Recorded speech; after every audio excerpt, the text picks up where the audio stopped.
ये कौमें इंतहाई नीचे जाकर भी उभरती हैं, ये बिल्कुल सूरज की तरह होती हैं, आप बिल्कुल गायब हो गए और अगले दिन फिर आप आसमान पे चढ़े होते हैं। इसलिए परेशान होने की जरूरत नहीं है, आप हौसला रखें। ये जो मैंने इंडिकेटर्स 5-6 बताए हैं, जाकर कंफर्म कर लीजिए कि ये रेशो आज से 25 साल पहले क्या थी और आज क्या है। चुनाचे पाकिस्तान का फ्यूचर दरख्शां है। ख्वातीन हज़रात, will take a break, stay with us. Welcome back ji.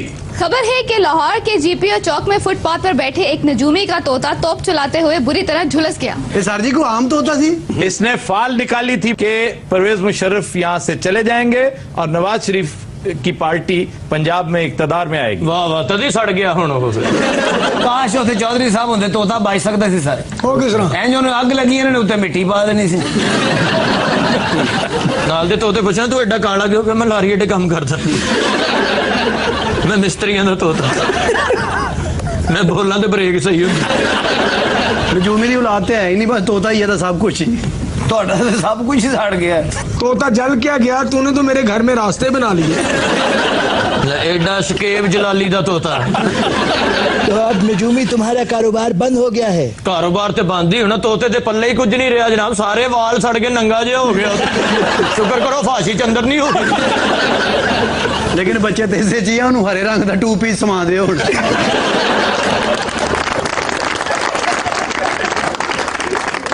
Ji. Film star Meera ने कहा है कि अगर मैं किसी के साथ खुश अखलाकी से बोल लूं तो इसका गलत मतलब ना निकाला जाए। ये जियो का एक शो था, कौन बनेगा मीरा पति। जी जी। उसमें उसने ये कहा है कि मैं अगर किसी एक के साथ ज्यादा खुश अखलाकी का सबूत देती हूँ, बड़े अच्छे अंदाज से, बड़े प्यार मोहब्बत से बोलती हूँ, तो दूसरे इसका गलत मतलब ना लेके मैं एक को फेवर कर रही हूँ। आज वैसे आप बहुत शुगर लग रहे हैं। क्या लग रहे हैं? Sugar sweet. तुसी इन्ना रश प्रोग्राम च पाया, खामद तोल के लेने तुसी। इस तरह की मीराएं पूरी देग चावलों की खा के आखिर में डाइट कोल्ड ड्रिंक ढूंढ रही होती हैं। अच्छा बात सुने, आप तो इतना दीद लिहाज इनका करते थे, ये क्या हो गया? ये जी साडे सामने मीसने होए नहीं, अंदरों इकट्ठे ही ने।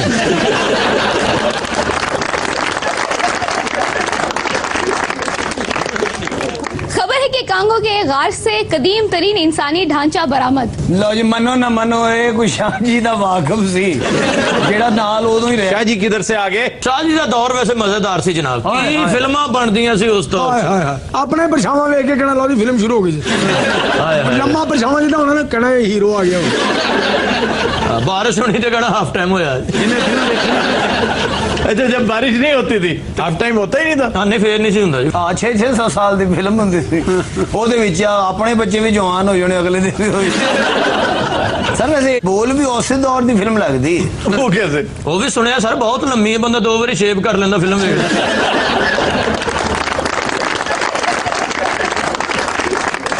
टीवी शो किस तरह के होंगे उस दौर से? फजूल बातें कर रहे हो, उस दौर में कहाँ टीवी आ गया? सर छोटा जिहा पानी खलोता होना ना, छोटी जी झपड़ी में रोड़ा मारना, कहना टीवी च लहरां आ गई। विच मज्जां वड़ जानियां, कहना लो जी नेशनल ज्योग्राफी लग गया। चैनल बदल गया। नेशनल ज्योग्राफिया क्या है? National geographic. शाह जी आप एंकर होंगे सी जी एक दौर च, चंगलस्तान टीवी तो खबर पढ़ते होंगे।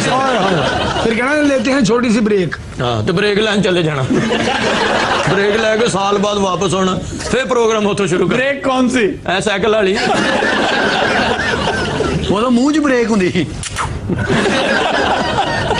कई बार पुपू नहीं ना निकलनी तो कहना ब्रेक खराब हुई।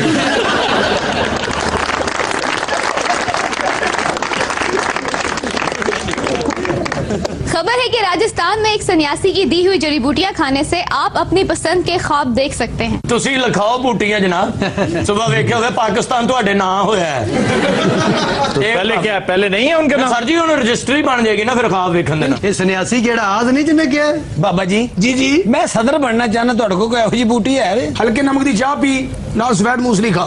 रात रू तू ख्वाब देखेगा सदर है, सवेरे तेरी मां लात मारे उठ वे काम ते नहीं जाना। अच्छा बाबा ब्लैक शीप, जी की तड़ी खाश? मैं अमेरिका का सदर ओबामा बनना चाहता हूँ। मूंगफली, शतूत जलेबा। अच्छा। ये बांदर नाल बैठ के खाना दो जने। जी मैं भी सदर बनना चाहना। तुसी बंदे बन जाओ, बड़ी गल है। पागल आटा गुन के ना माई तंदूर वाली को ले जाओ, तो उसको गाला खानियां ने। सर जी तुसी को बूटी दसो मैं एंकर बनना चाहना जनाब एंकर बनने देने गाजर का हलवा रगड़ो, फरंगी आसफिया 20 साल रगड़ो, बीच में वल्लभ भाई पटेल भी डालो, बिल्कुल। वो आपका फुफा डालेगा। ਸਾਰਿਆਂ ਨੂੰ ਜੜੀ ਬੂਟੀਆਂ ਦੇਈ ਜਾਂਦਾ ਵੀ ਪੱਕੇ ਦੀ ਕਿਸ਼ਤ ਕਿਹਨੇ ਦੇਣੀ ਆ।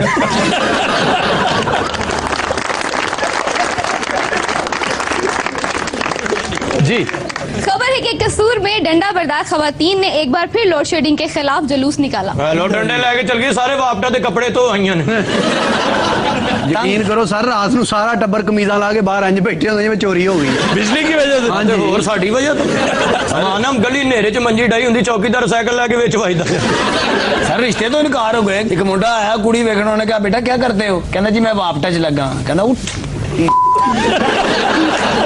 ਮੈਂ ਕਿਹਾ ਚਾਚਾ ਜੀ ਇਨਕਾਰ ਕਿਉਂ ਕਹਿੰਦੇ? ਕਹਿੰਦਾ ਪਤਾ ਨਹੀਂ ਪੁੱਤਰ ਜੋ ਇਹਨਾਂ ਦੇ ਹਾਲਾਤ ਨੇ ਮੁੰਡਾ ਕਦੋਂ ਕਤਲ ਹੋ ਜਾਏ। ਇਹ ਹਕੀਮ ਸਾਹਿਬ ਜਦੋਂ ਘਰ ਵੜਦੇ ਨੇ ਚਪੇੜਾ ਪੈਂਦੀਆਂ। ਇਹ ਹਨੇਰੇ 'ਚ ਕਿਸੇ ਦੇ ਘਰ ਵੜ ਜਾਂਦੇ। ਇਹ ਤਾਂ ਗੱਲ ਹੀ ਕੋਈ ਨਹੀਂ। ਸਾਡੇ ਮਹੱਲੇ 'ਚ ਕਿਸੇ ਨੇ ਕਿਸੇ ਦੀ ਬੀਵੀ ਕੁੱਟਤੀ ਆਪਣੀ ਸਮਝ ਕੇ। ਹਕੀਮ ਸਾਹਿਬ ਨੂੰ ਗਰਮੀ ਲੱਗੀ, ਕਿਚਨ 'ਚ ਨਹਾਉਣ ਲੱਗ ਪਏ। ਸਾਬਣ ਦੀ ਜਗ੍ਹਾ ਆਲੂ ਨਾ ਨਹਾਉਂਦੇ ਰਹੇ। ਹਕੀਮ ਸਾਹਿਬ ਘਰ ਬੜੇ ਨੇ ਹਨੇਰੇ 'ਚ ਤੇ ਆਪਣੀ ਮੋਟਰ ਤੋਂ ਡਰੀ ਗਏ ਨੇ, ਕੁੱਤਾ ਬੈਠਾ ਹੈ। ਸਰ ਜੀ ਲੋਡ ਸ਼ੇਡਿੰਗ ਦੀ ਵਜ੍ਹਾ ਤੋਂ ਹਕੀਮ ਸਾਹਿਬ ਦਾ ਲੇਲਾ ਭੁੱਖਾ ਰਿਹਾ। ਉਹ ਕਿਸ ਤਰ੍ਹਾਂ? ਇਹ ਕੁੱਤੇ ਨੂੰ ਪੱਠੇ ਪਾਉਂਦੇ ਨੇ।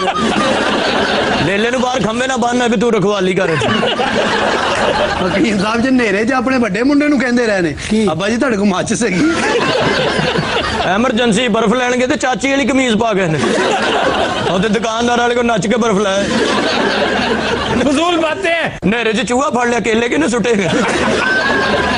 जितनी बातें कर रहे हो, एक तो फजूल बेहुदा पंजाबी बोलते चले जा रहे हो, और दूसरा तुम हकीम साहब को कोई मखबूतल हवास शख्स पोर्ट्रे कर। अंबा वाले को जलील हो, अंबा दे पैसे दे के खीरे लाए ने। चाची हनेरे च पूछन लगी, अनवर रटोल खीरा तुसी लिया? मौत दे खूह तो मार पई। खुसरा इधर नचन डैस ओदे मालक नूं पैसे दे नहीं, आप सीरियसली बताएं, कुछ ऐसे मामलात हुए हैं? वैसे कुछ भी नहीं करो, मैनू मार पई है। थोड़ी बहुत मानते ने। मौत का खूह ने अपने कोलों पा लिया। नहीं तो मालका ਨੂੰ ਪੁੱਛ, ਮੈਂ ਦਿੱਤੇ ਤੁਹਾਨੂੰ ਪੈਸੇ ਜੀ। ਹਕੀਮ ਸਾਹਿਬ ਨੂੰ ਤਾਂ ਪਿਆਸ ਲੱਗੀ ਸੀ, ਹਨੇਰੇ 'ਚ ਮਿੱਟੀ ਦੀ ਤੇਲ ਦੀ ਬੋਤਲ ਪੀ ਗਏ। ਓਏ ਸਿਗਰਟ ਲਾਇਆ ਤੇ ਤਮਾਸ਼ਾ ਸ਼ੁਰੂ ਹੋ ਗਿਆ। ਮੁੜ ਕੇ ਕਹਿੰਦੇ ਮੈਂ ਤਾਂ ਸੈਂਡੋ ਦੀ ਕਾਪੀ ਕੀਤੀ। ਉਹ ਜਿਹੜੇ ਬੱਚਿਆਂ ਨੇ ਇਹਨਾਂ ਕੋਲੋਂ ਸਵੇਰ ਪੈਸੇ ਲਏ ਸੀ ਨਾਸ਼ਤੇ ਵਾਸਤੇ, ਉਹ ਵਾਪਸ ਦੇਣਾ ਅੱਬਾ ਜੀ ਤੇ ਤਮਾਸ਼ਾ ਕਰ। ਚਾਚੀ ਕਹਿੰਦੀ ਤੁਸੀਂ ਪਹਿਲੇ ਨਹੀਂ ਦੱਸਿਆ, ਤੁਸੀਂ ਇਹ ਆਈਟਮ ਕਰ ਲੈਂਦੇ ਹੋ, ਅਸੀਂ ਹੁਣ ਹਾਂਡੀ ਤੁਹਾਡੇ ਤੇ ਪਕਾਉਣੀ।